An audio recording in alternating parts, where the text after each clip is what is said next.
Hello, and welcome to another episode of Northstar Talks Politics. Today, I'm going to discuss briefly modern monetary theory. Now, let me be clear here about three things, two most of all. First of all, um, there's an old saying in military strategy that if you let an enemy decide your strategy, if you're always reacting to enemy's moves, you're letting him dictate your strategy. I am not going to let apologists for capitalism derail me into endlessly debating this topic. Modern monetary theory is fundamentally a form of apologetics for capitalism, and it is, as the title of this video will likely indicate, a scam. It is, at its core, reductionist. The Cambridge Encyclopedia definition of reductionism is considering or presenting something complicated in a simple way, especially a way that is too simple. Too simple are the keywords here. It is, I don't want to see this bloody ad, so I might minimize this again for a second.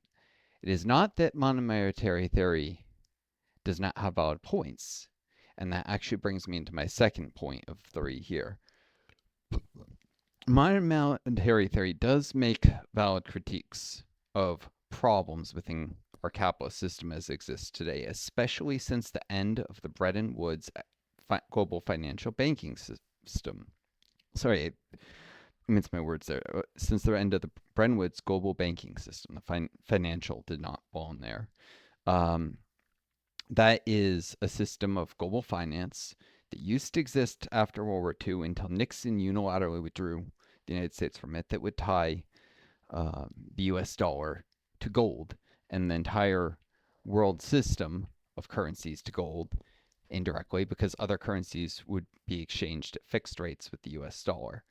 The entire MMT argument tries to claim that somehow the system that's evolved since then, the Bretton Woods, is responsible for all the problems of capitalism, but it completely ignores problems with that argument, such as that capitalism has itself been going in existence going back to 1551 or so. Literally, 1551. That was, if I'm getting the date, I could double check this correct, but that was the year of formation of the first joint stock corporation. Capitalism is not markets. Markets have been around since the Romans. It is not even corporations, which have been around in the form of collegium since the Roman Empire. It is markets have been around before the Romans. Actually, you find them in the time of the pharaohs. There are markets of a sort, although that was a heavily state-controlled economy. You find it in ancient Sumeria. You find markets in ancient Greece, for sure, much more recognizably like the markets today. You find it in medieval Europe. Markets have been around a very long time. Trade has been around a very, very long time. Commodity trade, even. If you look at a Marxist critique of history, he talks about this, how commodity production, markets, these things go back way, way, way into early history. Engels, who is a particularly brilliant individual, he spoke something like 13 languages fluently. He mastered and wrote at an academic level in several different disciplines, including sociology, anthropology, philosophy, politics, and psychology, even a little, if I remember correctly. Um, he was a polymath and extremely intelligent, and actually responsible for bringing Marx's ideas to a much higher level. Um, Too often people will critique Marx and forget to read Engels, who, without Engels, we would never have Marxism, because Engels took his ideas much further. But Engels, in particular, goes and looks at the evolution of money, of currency, of exchange, of trade. But this is known. You don't have to be a Marxist to know about the existence of early markets. By the way, the idea that there was this evolution of barter into currency is a scam and a lie. Historically, barter had very, very, very limited reach. It didn't occur that often in history or prehistory. That the idea that it was this universal system before money is a lie. Historically, the gift economy was the default method of exchange throughout most human societies until the evolution of currency. That is, people would just do things for each other without any immediate promise of repayment. And so you could think of it as being a system that worked on social credit. Uh, you were expected to, help other people out while there was little formal accounting. If you were known to be someone who would never give back, people weren't going to do things for you. It worked on trust in small communities. Of course, it breaks down when communities expand beyond a certain size, so it worked well in small farming villages. But that's part of why you see the evolution of commodity currencies and proper currency, which is really what happened. It went straight from gift economies to commodity currency. Barter had very little existence as a medium of exchange in between. Mostly things just made the jump straight to currency, which starting with commodity currency, which was sometimes even using something like seashells as a medium of exchange, which you can find a lot in ancient China, for instance. Precious metals, that kind of thing, before there were coins or paper currency or any of that. Regardless, while money has been around a long time, the issues that modern monetary theory critiques most of all are um, how debt and currency have worked since the Bretton Woods economic system came to an end abruptly with Nixon in 1971-72. And that is completely ignoring that capitalism was seriously flawed and spiraling into destruction long before then.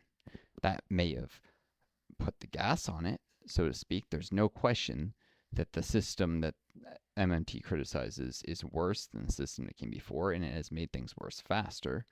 But modern monetary theorists seem to think if we just roll back the clock to 1970, to before this screwed up system of debt, that everything would be perfect.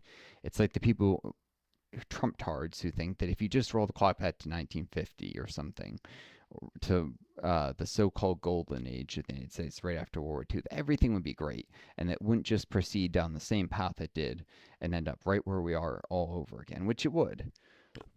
And even if you could stop that from happening, that things would just take an alternate path of development that would likely be just as fucked up, just different. Capitalism has fundamental contradictions, and those contradictions go far beyond just those that are exposed by modern monetary theorists. But I have to emphasize, they do have a point. That's not what makes modern monetary theory a scam. It's not the lack of a point. It is, and this goes into my third point, apologetics, exaggeration, and again, how this ties into reductionism. Uh, Modern monetary theory seeks to take one thing that's true and vastly overstate its implications, try and put it at the core of everything. Um, this would be considered a form of ontological reductionism, a belief that the whole reality consists of minimal number of parts. Uh,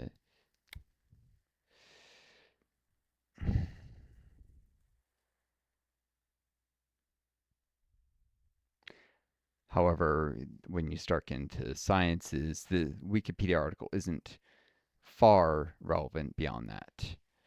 So I'm going to close those articles on reductionism for a second. The thing to keep in mind with modern monetary theory is it's like one of those scam ads you see. This one simple trick will help you lose weight, or just follow this one simple trick and abolish belly fat. Or this is a thing, particularly with communities associated heavily with meditation or in India. Just breathe deeply and it'll prevent you from getting cancer. Or try this one herb in your diet and you'll never get cancer. That kind of nonsense. Maybe that herb reduces your cancer risk a little. And people don't breathe deeply enough. Sure, although I'm not aware of any studies that actually show it has anything to do with cancer. But you may have lower stress levels. There may be some benefits to practicing deep breathing.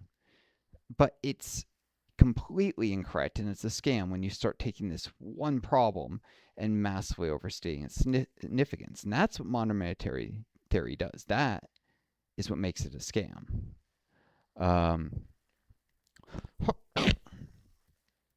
Modern monetary theory is macroeconomic theory that describes currency as public monopoly, and unemployment is evidence that a currency monopolist is over restricting the supply of the financial assets needed to pay taxes and satisfy savings desires. According to MMT, governments do not need to worry about accumulating debt since they can pay interest by printing money. MMT argues that the prime risk, once the economy reaches full employment, is inflation, which acts as the only constraint on spending. MMT also argues that inflation can be controlled by increasing taxes on everyone to reduce the spending capacity of the private sector. I wouldn't say that's a perfect definition, but it does capture some of the points of MMT. MMT's main tenets are that government that issues its own fiat money can pay for goods, services, and financial assets without a need to first collect money in the form of taxes or debt issuance in advance of such purchases, cannot be forced to default on debt denominated in its own currency, is limited in its own currency, by the way, is not relevant for many countries, such as EU countries, which this becomes a form of subverting organizations like the European Union. It's worth noting, although the European Union does have some serious flaws, the tenets of neoliberalism are baked deep into it. As a Marxist, I am not going to sit there and endlessly defend the EU. It achieves some beneficial purposes if you have to stay with neoliberalism as the ideology that runs things, but neoliberalism needs to go, and the EU needs to be reformed or abolished ultimately. But if it's abolished, it needs to be replaced with a similar union that has a different set of guiding principles. You, the general principle of uniting Europe is not flawed, and until people can be sure they can replace it, well, um, maybe not the best idea to blithely get rid of it. That's the nonsense the UK did. Of course, that was based on nationalistic pride. Partly they did it. Is limited. A government that issues its own fiat money is limited in its money creation and purchases only by inflation, which accelerates once the real resources of the economy are utilized at full employment. Should strengthen automatic stabilizers to control demand pull inflation rather than relying upon discretionary tax changes. Issues bonds as a monetary policy device rather than a funding device. Uses taxation to provide the fiscal space to spend without causing inflation. And also to give a value to the currency. Taxation is often said in MMT not to fund the spending of a currency issued government. Without it, no real spending is possible. Now, taken just at that level, these, especially the first four, is the Wikipedia article says, do not conflict with mainstream economic understanding of how money creation and inflation works. However, and this is true, however, MMT economists disagree with mainstream economists about the fifth tenet, the impact of government deficits on interest rates.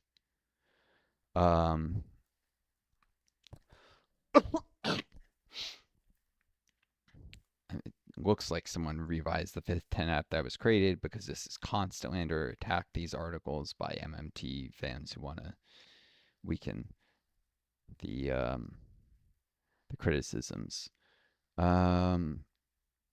Got a couple articles here. The national affairs one is okay, but let me first actually go to this one. I probably should have reordered it. Where modern monetary theory goes awry. And this is a particular thing I wanted to emphasize in this article. It's true. If you pin MMT down on this, or I should say, let me go back a sense. It's absolutely possible for Congress to take this responsibility away from the Fed. Congress gave this responsibility in the Fed in the first place, but this isn't a complete assumption because we need to know what the Fed does if they don't control inflation. You need to specify an interest rate policy reaction function of some kind. If you pin MMTers down this, they will either 1. Just refuse to specify a reaction function, or 2. Make the Fed keep interest rates at 0% all the time. Standard macroeconomic theory says this will cause high inflation or deflation. There isn't a stable equilibrium where nominal interest rates don't change. MMTers, correct. MMTers get around this by saying interest rate policy does not do anything in the first place. Interest rates don't affect the economy, or they only affect the economy through treasury remittances. In other words, they say the IS curve is vertical. This is what MMT is actually about. This is what makes MMT different than standard macro. They're really upfront and honest about this, but if you don't believe me, then look at these quotes. And these are by a number of prominent MMTers, the actual theorist, Mosler, first of all. The problem with the mainstream credit channel is there relies on, this is the MMTer in his own words, is there relies on the assumption that lower rates encourage borrowing to spend. At a micro level, this seems plausible.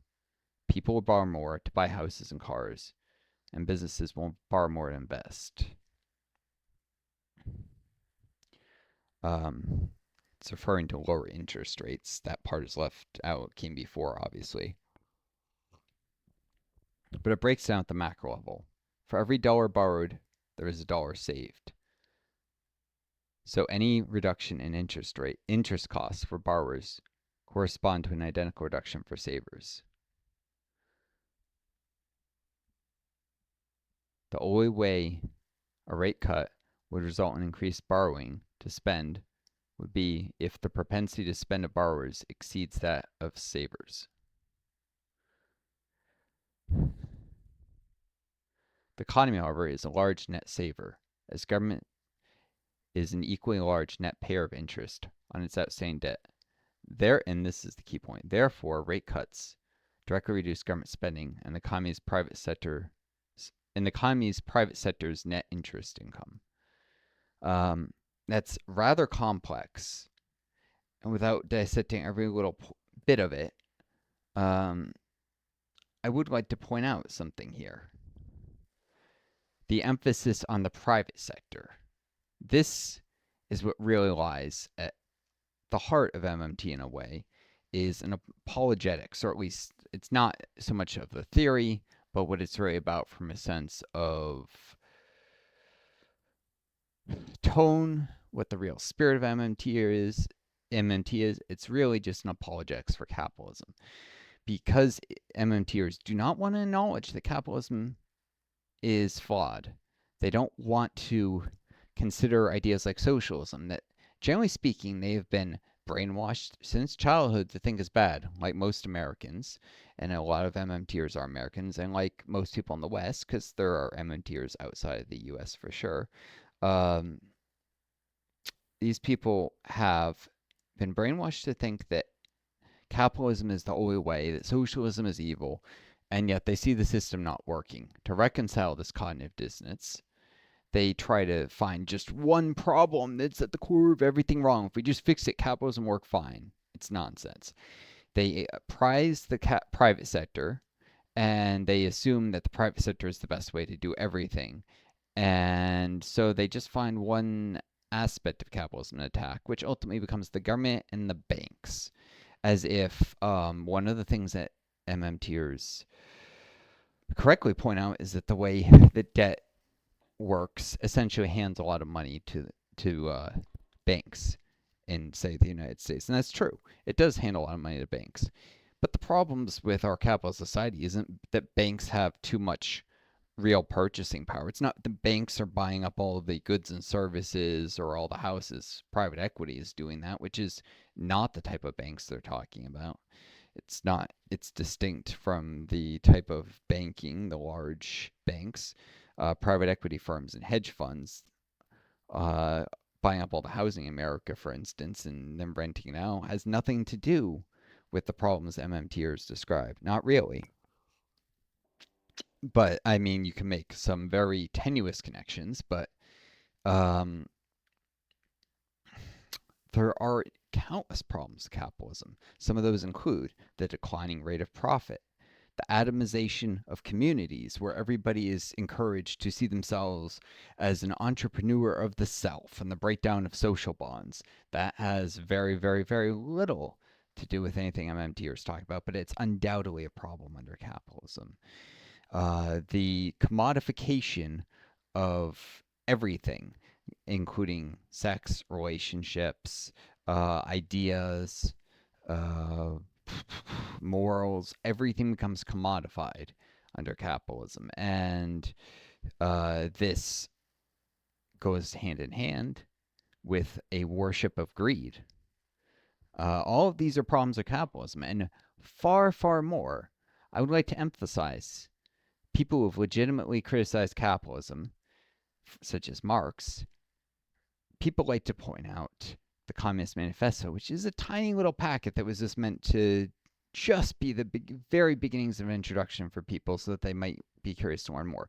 But Marx's seminal work, Das Kapital, was written in 3 massive volumes, volumes 1, 2, and 3, that were published almost 30 years apart, 27 years apart, 1867, 1885, and 1894. This is not a short criticism, and it's, if you've even looked at some of the summaries, quotation, cliff notes of it, it's not a short list of criticisms. There are problem after problem after problem after problem with capitalism that Marx identifies, points out, many of which have been confirmed, many of which we've seen how we're tearing apart society, things that he predicted that have come true, things that were true then that people really realized were true after period denial later. To say that the entire problem with the system boils down to a handful of things, which is what MMTers do, is pure nonsense.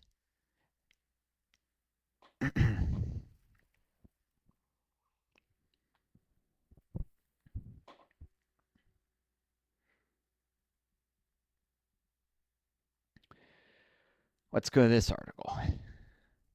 It's in National Affairs, and I hardly agree with most of the things they say, but occasionally they raise a valid criticism of something, so take it with a grain of sand, but worth reading.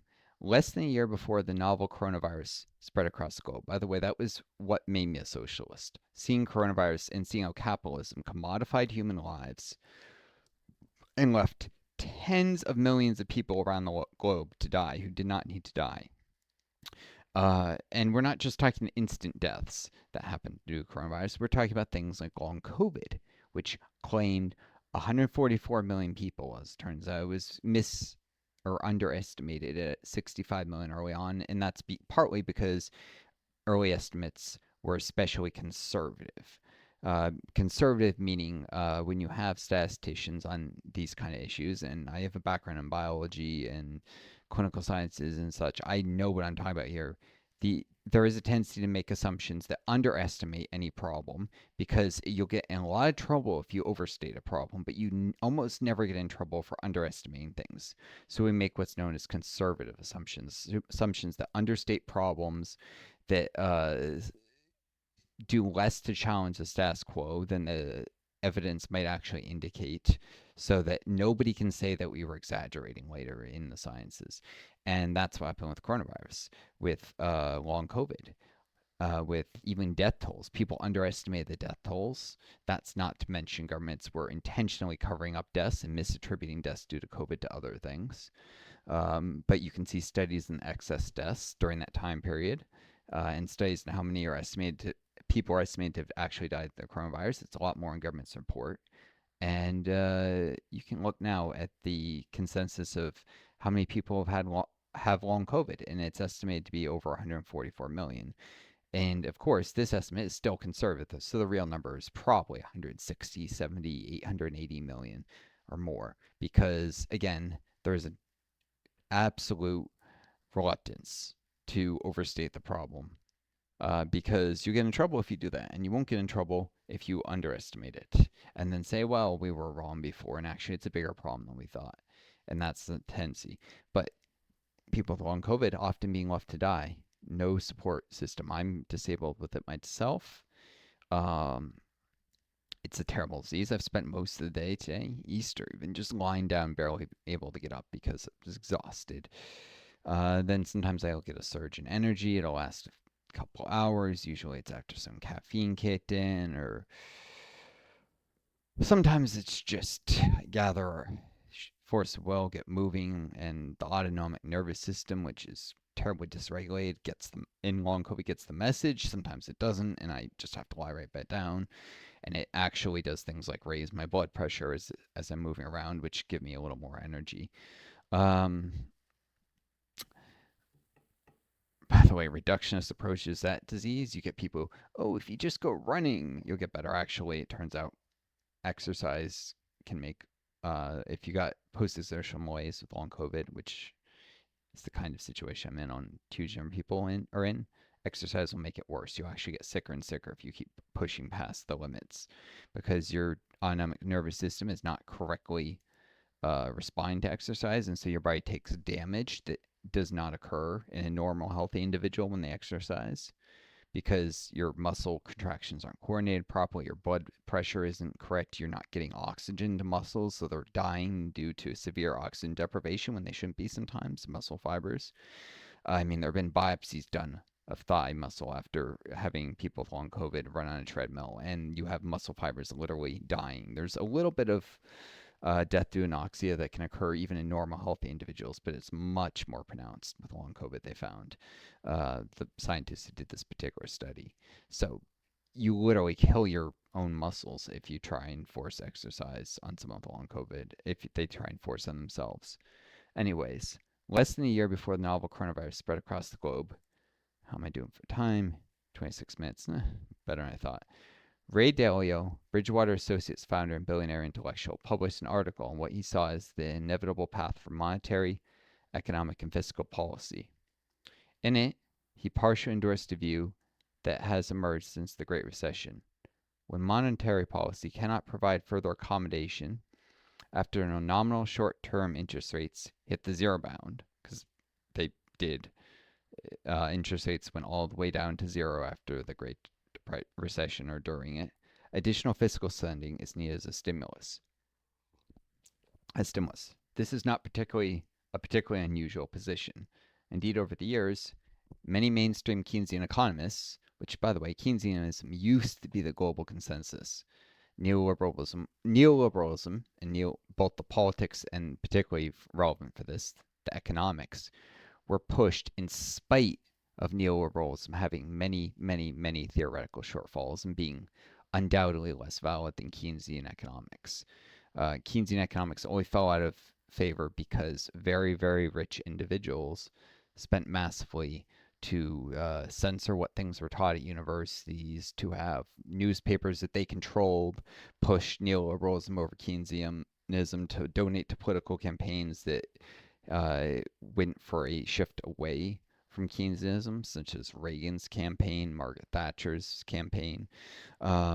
So this is a great example of what Marx would call a class struggle, because Keynesianism is more favorable to the working class than neoliberalism, and this is the investor class, the owning class, the billionaires and such, engaging in class struggle against the proletariat. Anyways, over the years, many mainstream Keynesian economists have expressed support for this approach. Harvard economist Lawrence Summers refers to it as black hole or secular stagnation economics. A year following Dalio's article, with COVID-19 cases and death tolls mounting, governments in major developed countries around the globe appeared to endorse this view, authorizing deficit financed spending amounting to between 5 and 10% of gross domestic product.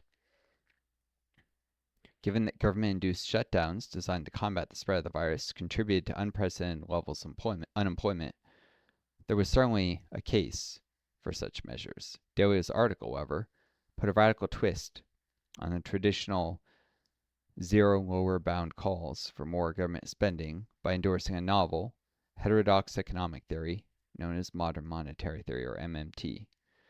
The defining feature of MMT, and what distinguishes it from more established mainstream economic theories, is its insistence. Sorry, I'll comment sometimes I lose focus for a second. Is its insistence, I had to pause for a second to refocus, so long as a government's debt is denominated in its own currency, There's no upper limit on the state's monetary borrowing. In other words, public debt is irrelevant. A country's central bank can always avoid default by printing more money.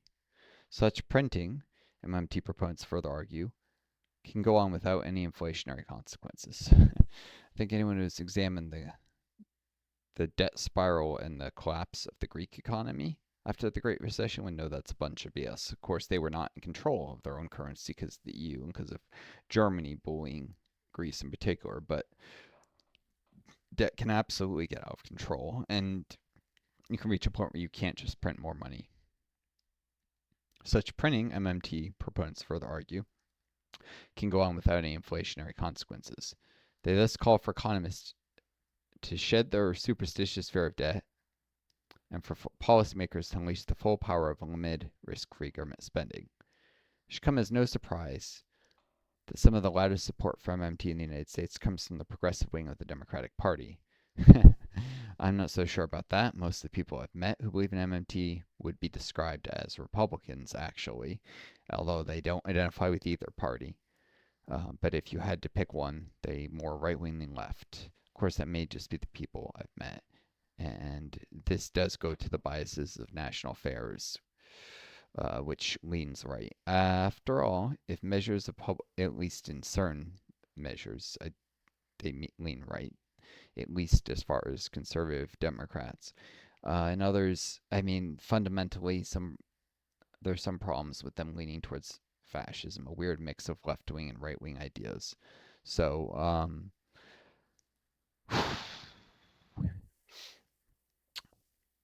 if it wasn't that this was particularly well written, I probably wouldn't be reading anything from them at all. After all, measures of public debt signify nothing beyond future currency production goals for the U.S. Treasury. Then there is no real limit to the amount government can spend on massive programs like universal free college, Green New Deal, a universal basic income, or a universal jobs guarantee. Moreover, and the reason they're leveling aim at these things in this article is again because they lean right and they don't want spending on these things. Moreover, in this moment of profound economic uncertainty, when policymakers are turning to deficit spending in hopes of averting complete financial meltdown, the parent blank check MMT advocates offer holds a certain appeal to panicked economists and legislators on both sides of the aisle. Yet the sudden need for deficit spending in the wake of a global pandemic should not be used as an excuse to embrace MMT. While they may be convenient, MMT's central claims regarding the harmlessness of deficits, debt, and mass currency production are not only flatly false, they are deeply dangerous. That much is true. Theoretical considerations and historical examples not only strongly undermine the central tenets of MMT, they also serve as a critical reminder to policymakers, particularly in a moment where deficit spending may be truly necessary, of what happens when governments fail over long periods to take responsible measures to balance their checkbooks throughout the business cycle. Again, business cycle, the right-wing bias here. MMT derives from a heterodox theory known as Capitalism, which emerged during the early 20th century as a rebuttal to the mainstream prevailing theory of money. According to the latter, money developed spontaneously as a medium of exchange because engaging in transactions through currency is more efficient than bartering. Again, I think I explained bartering. Bartering was never really used to any substantial degree. Money, and start with commodity currency, came directly from gift economy generally. Bartering had very limited reach. I mean, you may have seen it exist in societies, but it was never the dominant form of exchange, and any more in a very few niche cases. Just a society here and there. German economist George Friedrich Knapp challenged this theory in his 1905 book, The State Theory of Money, arguing that money originated with states' attempts to direct economic activity. A given currency thus derives value not based on its status as a commodity, an object with either intrinsic or exchange value, but because taxes levied by a state are payable in the currency that the state issues. the mainstream prevailing theory of money, which, yes, is incorrect. And Knapp, sorry if I wasn't clear, Knapp correctly criticized this theory. Of course, the direction he took isn't necessarily correct either. Knapp's chartalist theory of money as a creature of law was echoed in John Maynard Keynes' Treatise on Money. Keynes was one of the leading economists of the time and widely respected, unlike the neoliberals who came just a little bit later, the neoliberal economists, because he was very intelligent and he made some good arguments. He at least advanced the capitalist understanding of economics, um, which Keynes asserted that money is peculiarly a creation of the state. It appeared again in Russian-born British economist Abba Lerner's 1947 article bearing the title "Money is a Creature of the State." Lerner also drew on chartalist theory to develop the concept of functional finance, which suggests that because states can pay their debts by printing money, states with fiat currencies do not face any debt constraints in borrowing in their own currency. The only constraint they face, then, is that of inflation, which he argued is a result not of monetary policy, but of too much government spending. I suppose the MMTers now are claiming limited spending, supposedly, although they're all over the map on that, really. He also believed inflation could be controlled by higher taxes, which would reduce the amount of money circulating in the economy. In recent years, a few economic theorists who had previously described themselves as post-Keynesian in the vein of Lerner have revived chartalism as an explanation of money creation. William Mitchell, a professor of economics at the University of Newcastle, was the first to coin the phrase modern monetary theory. And because this idea did come from there, even though it has really seemed to catch on in America instead of Europe.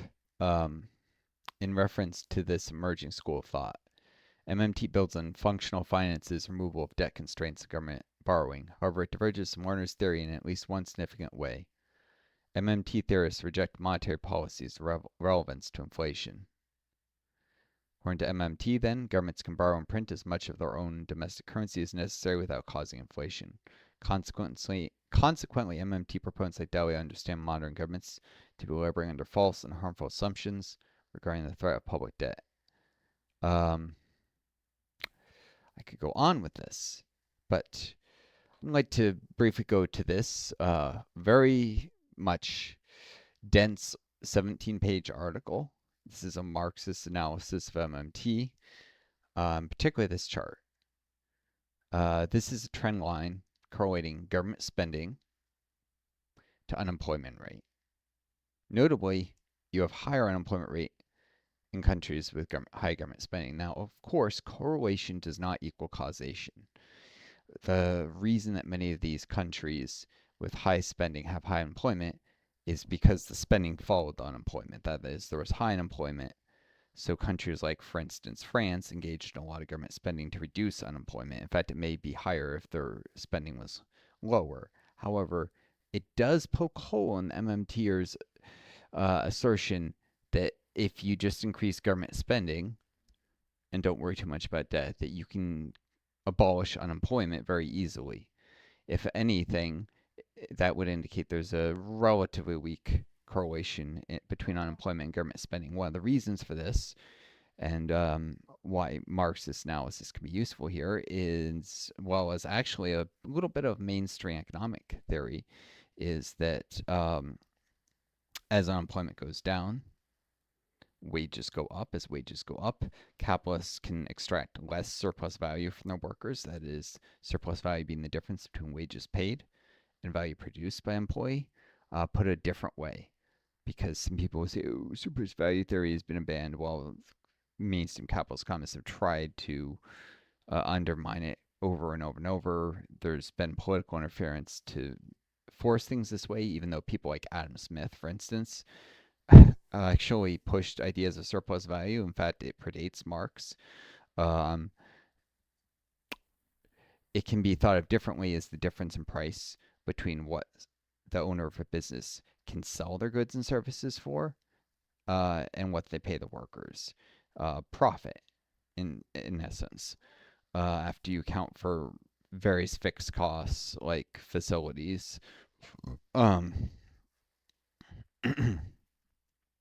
not quite. I'm not using this in the sense of where Marxists talk about constant variable capital. Instead, I'm referring to fixed costs as an overhead. But when you account for various types of overhead, when you account for wages, there's still a difference. That's profit.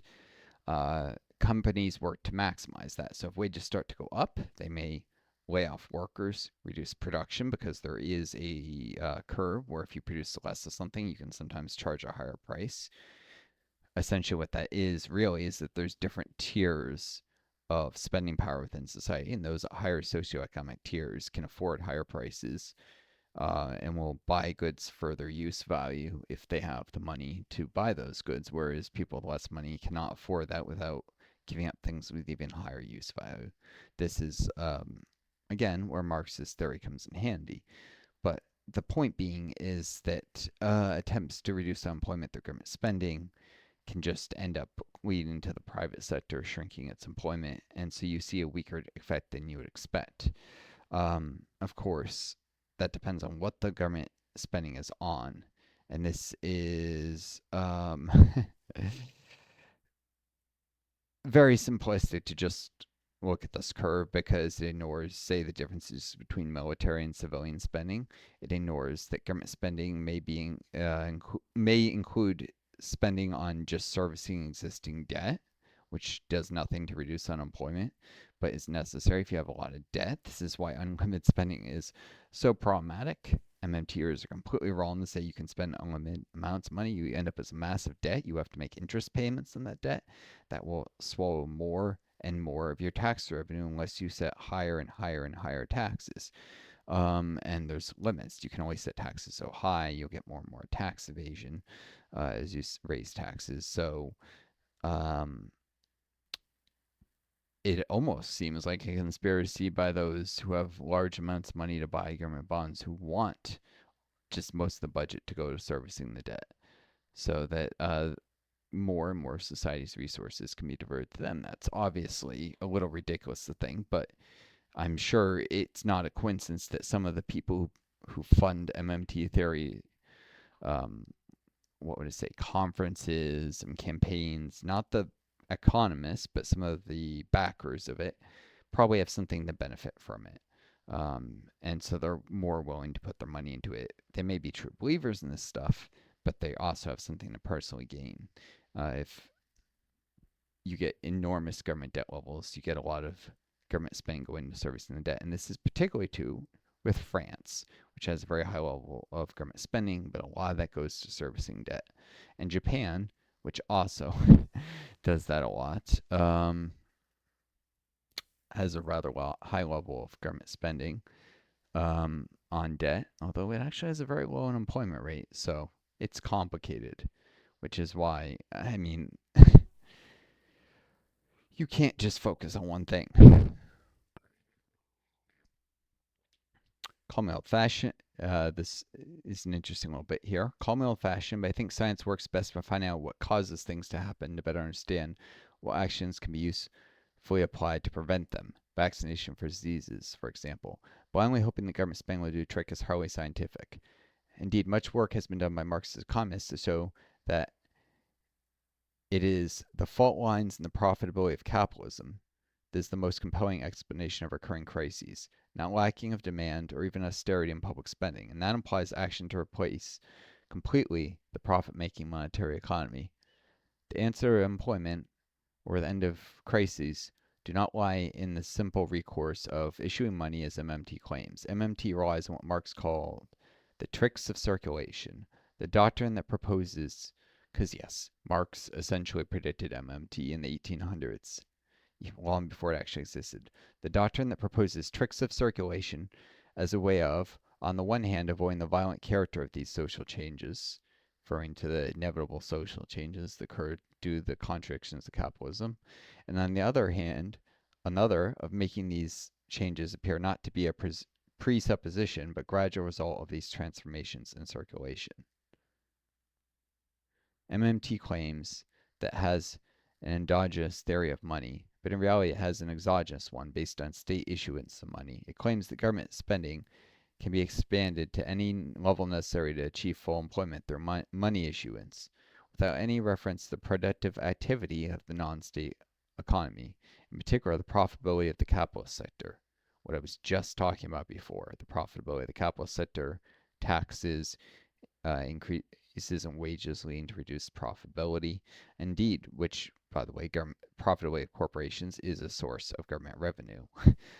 Indeed, according to MMT, capitalism can be saved and achieve harmonious growth and full employment by tricks of circulation. MMT ignores or hides the social relations of exploitation of labor for profit. And by selling snake oil, MMT instead it misleads the labor movement away from fundamental change. Backstop to capitalism. What are the policy proposals MMTers put forward for the government to do in order to get more jobs at better wages and without provoking inflation? Since the Great Recession, leftist economists have tried to refute the theories of neoliberal mainstream economics that call for balanced government budgets and a reduction in the high levels of public debt. The policies of austerity that flow from the neoliberal views have meant the slashing of welfare benefits, which, by the way, contributed to the spiral in Greece. I love to come back to that one because it pokes holes in both MMT and neoliberal economics both. The slashing of welfare benefits, reduction in public services, real wage stagnation, and a rise in unemployment. This is referring to the effects of austerity. Naturally, the labor movement wants to reverse these policies that make working people pay for the failure of the banks and capitalism. The usual alternative comes from traditional Keynesianism, namely that more government spending by running deficits on annual budgets can boost effective demand in the capitalist economy and create jobs and increase wages. It's until the debt catches up with you, though. Of course. And here is where MMT comes in. As a leading MMTer, Randall Wray put it, he was, by the way, in one of those other articles. I just didn't read the quote from him. What MMT adds to Keynesian fiscal stimulus policy is a theoretical argument that a sovereign government cannot run out of its own currency. It can get inflation. Technically true, but it can get inflation that's so high it crushes the economy.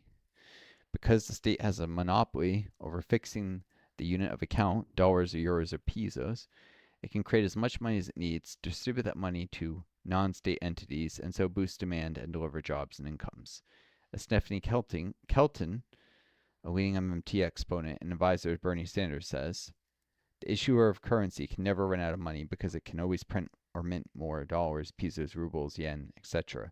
So running state budget deficits and hiking up public sector debt is not a problem because there is nearly always slack in capitalist economies, the reserve army of the unemployed, what Marx would call them, i.e. unemployment and underused resources, which, by the way, a bit of a aside, I did a video on this before. I pull up, but when you try the Google search terms, you literally get CIA propaganda. Some of it goes literally to CIA.gov. The Wikipedia article that's relevant is the most applicable to this problem, but that is obviously it's not CIA propaganda, Wikipedia. But when you get beyond the far right think tanks, the CIA websites and such, you get to sources that identify this quite clearly. The Soviet Union actually had no slack in its economy. It achieved full employment, more or less. There was a constant labor shortage in the Soviet Union by the later years. So whatever else you may think of socialist economies, they eliminate this slack. They don't keep a reserve army of the unemployed. No one has to suffer from unemployment.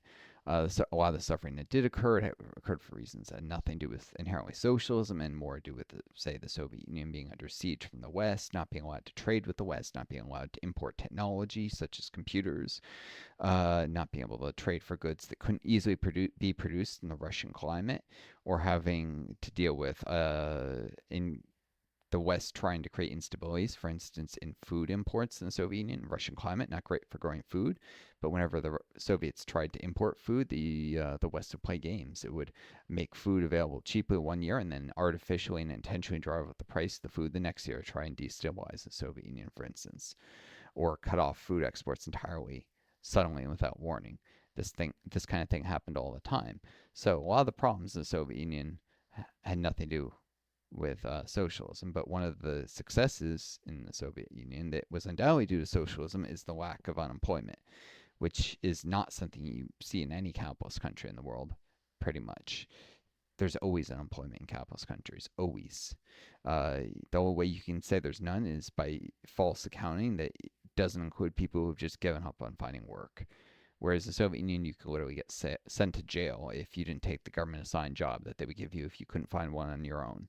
Um, you were allowed to find your own job. People left their jobs all the time. In fact, there's even, I pulled up a literal CIA.gov thing that talked about that and a right wing thing. They were really talking about the low labor of labor discipline, and they were doing a bit of symbolic violence here and blaming the workers as if they're not disciplined enough. They wouldn't stick with the job. They're always leaving their jobs looking for better jobs. Um, maybe people left their jobs a lot looking for better jobs, but that's because it was a tight labor market. And with the labor shortage in the Soviet Union, people were free to do that, knowing they could find another job. But if they remained out of work for long periods of time, didn't find a job on their own, again, the government would give them a job. If they wouldn't take it, they go to jail. So people took the job or got one themselves, and they were free to leave their jobs, to go look for something better. Um, Anyways, so running state budget deficits like in public sector debt is not a problem, according to MMTers. And because there is nearly always slack in capitalist economies, i.e., unemployment and underused resources, there is always room to boost demand until there's no more slack, though. Not just temporarily until the capitalist sector takes over again, as in Keynesian policies, but permanently. This sounds very attractive to the left and the labor movement. Here is the theoretical justification for unlimited government spending and budget deficits to achieve full employment without touching the sticky sides of the capitalist sector of the economy. All that is necessary is for politicians and governments to recognize the simple fact that the state cannot run out of money. The key policy that MMTers put forward from that theoretical premise is what they call a government job guarantee. Like the Soviet Union actually had, but this is a screwed up capitalist version of it. Everybody will be guaranteed a job if they want or need it. The government will employ them on projects or pay them to get a job, pay for them to get a job. Um, in theory, sounds good. The problem is not that it's a flawed idea in itself. The problem is that it exists within the context of capitalism, and I guarantee you that within a system where there's extraction of surplus value, this will not work out all that well. It may work out better in the system we have, though. Step forward, and indeed I support the idea of the jobs guarantee, but it will not be a panacea, any kind of a cure-all, because capitalism has 1,000 problems. You can fix one, and there'll still be 999 others. Anyways, most people work for capitalist companies or the government, but unemployment remains and can engulf a sizable section of the workforce. So the government should act as an employer of last resort. It won't replace capitalist companies, but instead sweep up those of working age that capitalists failed to employ. Of course, that'll happen when that happens, capitalist companies will just cut their employment to maximize profits. This will lead to you just get more and more people diverted into this. Ironically, this could lead to all employment shifting to the government. And if the government's going to actually employ that people, they'd have to start doing things like opening nationalized factories. And hey, you'd actually get socialism by accident, because socialism is worker control of the means of production. And one way of doing that is to nationalize all the industries. If the government is under control of the workers, which if you don't have a capitalist investor class, because they get sidelined when you nationalize all the companies, they don't exist, they don't control the government anymore, then the government is controlled by the workers if there's elections, because the elections can no longer be subverted by people with money, because they don't have a source of money. The billionaires don't have their billions anymore, so they can't buy elections anymore, at least in theory. In reality, it doesn't always work out, and there's a real role for workers' cooperatives and local ownership of businesses by the communities they're in, that is towns, for instance, because at least it's a little more easily controlled by people. That is, I'm trying to say, is the anarchists have a point too. Anyways, most people work for capitalist companies, so the government should act as an employer of last resort. It won't replace capitalist companies. Actually, it will.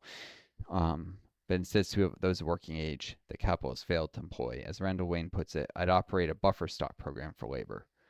You could call it a government backup for capitalism. to use the current word dominating Brexit negotiations between the UK and EU. Government backstop for capitalism. Bill Mitchell is a leading MMT economist from Australia and has campaigned tirelessly for the government job guarantee. He describes, and indeed it would be useful, he describes it as an open-ended public employment program that offers a job at a living minimum wage to anyone who wants to work but cannot find employment. The job guarantee, that would be useful, by the way, for people like me who have long COVID, disabled. Um, One of the problems with disability, like long COVID, is often it's not that it's impossible to work, it's impossible to work under the conditions that any employer wants to provide.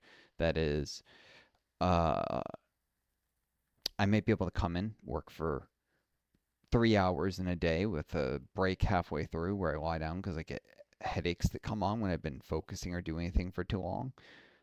Maybe two, so 1 or 2 breaks, which is way more than workers normally get. So I need extra breaks, and and with extra sick days because there's going to be many days where I'm just not physically well enough to work at all.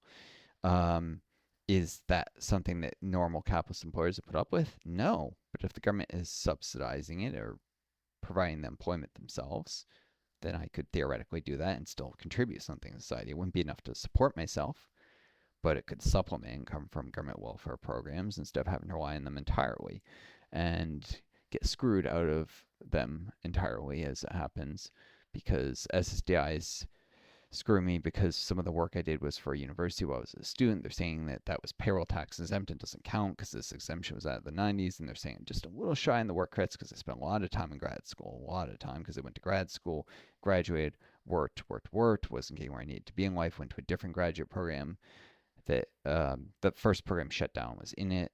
So that really screwed me over. I did manage to graduate, but it was chaotic, and that did not make for a smooth transition to work that was appropriate for my employment. So, I went back to grad school later. And then COVID came, got disabled. But, you know, I do get some help from a different government program than SSDI. It's just from my state rather than the federal government. Uh, and, if I were able to supplement that with a little work from, the government, because no private employer is going to want to employ someone as sick as I am. Anyways,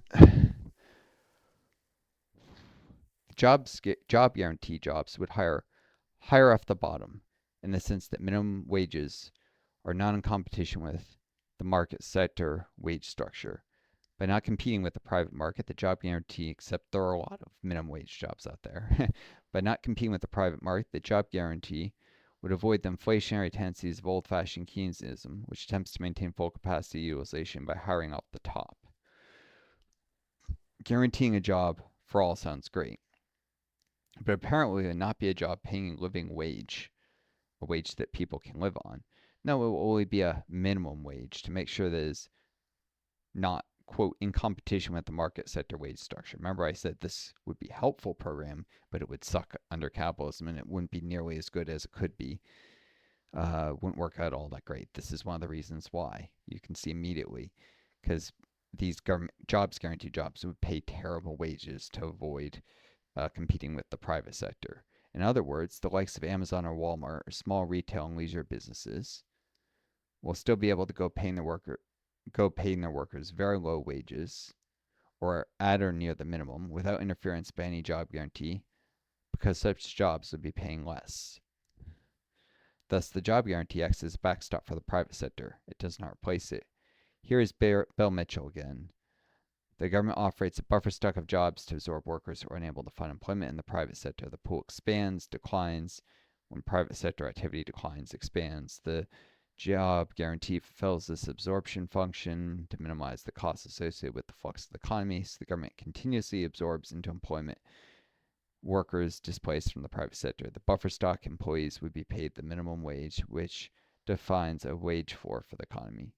In a way, this reminds me of the universal basic income idea. UBI is also like a backstop to capitalism, providing a basic income to people even if they don't work. The jobs guarantee offers the minimum wage if you want to work, but both do not threaten to replace capitalist sector wage structure or the decisions of capital over who to employ and under what conditions, which is one of the many, many problems with capitalism, is that these decisions are made by a handful of people, not by all the people working at a company, but by a handful of people only based on what's best for them.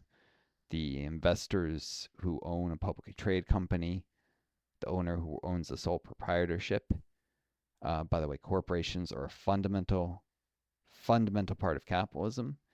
And so investors owning everything and private equity firms owning everything, this is not going away. This kind of thing is where capitalism inevitably ends up.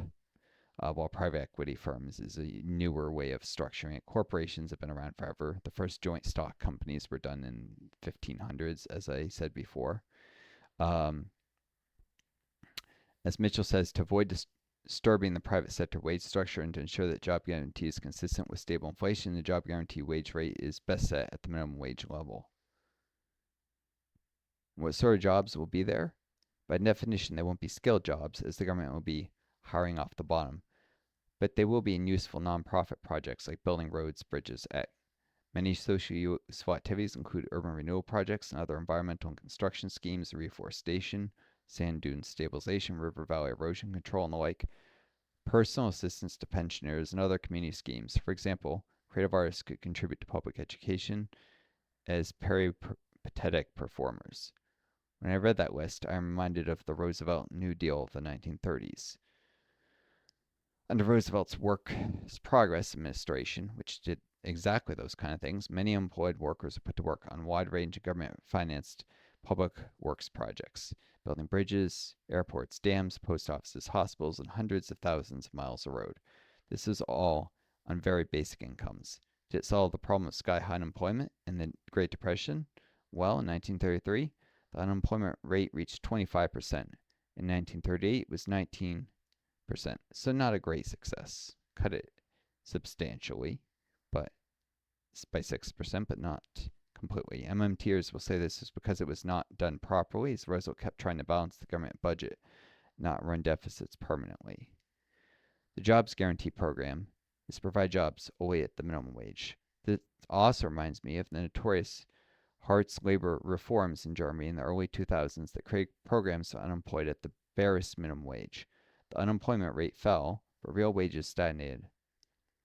While unemployment is at its lowest since German reunification in 1990, some 9.7% of Germans in work still live below the poverty line, defined as income of around 940 euros per month or less. I live well below that. Someone long COVID and only get around $400 a month from the government. Indeed, that work figure has grown from 7.5% in 2006 and even surpasses the EU average of 9.5% according to Eurostat data. And this is wages, real wages in Germany, and GDP per capita. So you can see they haven't risen together at all because capitalism will do everything it can to maximize the extraction of profits and surplus value. Anyways, that's enough of that. We're in an hour here. This has been probably one of my longest videos. I've got other things to do, to rest, to continue on some of my gaming Let's Play series, which also grow this channel. I'm trying to get this channel to the point where I can make YouTube ad money to supplement and eventually replace the government welfare money, be able to survive and be able to get out of the United States, which is sliding fascist, and there's a very good chance we'll end up that way within 30 years. It'll definitely happen, but it's not relevant if it takes 120 years, you know. I put it at least 1 in 5 odds within 30 years, though, so I'm going to be quite possibly alive for that, and assuming long COVID doesn't cause me to have a heart attack first, or a stroke, which happens a lot with long COVID. So, yeah, I'm trying to get out of the United States. And very few countries will take me if I have no way of supporting myself. So, yeah, I got other things, other videos to work on. I hope you folks enjoyed this or got something useful out of it. It was a little much to cram into one video. These are complicated ideas, and it's difficult to put in everything and to give you guys an overview of some articles that I wish I could say just go read it, but most people won't read it, so I have to read some of it off to you. And with my own COVID, it's more difficult to organize my thoughts. I could have sat down and created a very comprehensive outline, but it takes a long time, and I found I have trouble even keeping with outlines with my difficulty focusing. So, hope this was useful. I'll probably touch on this topic again sometime, but I've got other things to cover too. I wish you all the best, viewers. Take care of each other. Be kind to yourselves. May you always find a guiding star to lead you home. Um, and please, if you do get anything from this, please read some theory, some books. Try and sit down with Das Kapital and read it. It's a very, very dense piece of work, but it it's almost prophetic at times. It describes so much of what happens with capitalism. This is probably why some Marxists have given a pseudo spiritual quality to Marxism, because it makes some very, very accurate predictions, and many Marxists end up being atheists, and so I think they fill that gap in their lives. But it's absolutely got some useful stuff. So sit down, read Das Kapital, or I can give you a list of 20 other books on socialism, on history that are worth reading. Anyways, I wish you all the best. Adieu.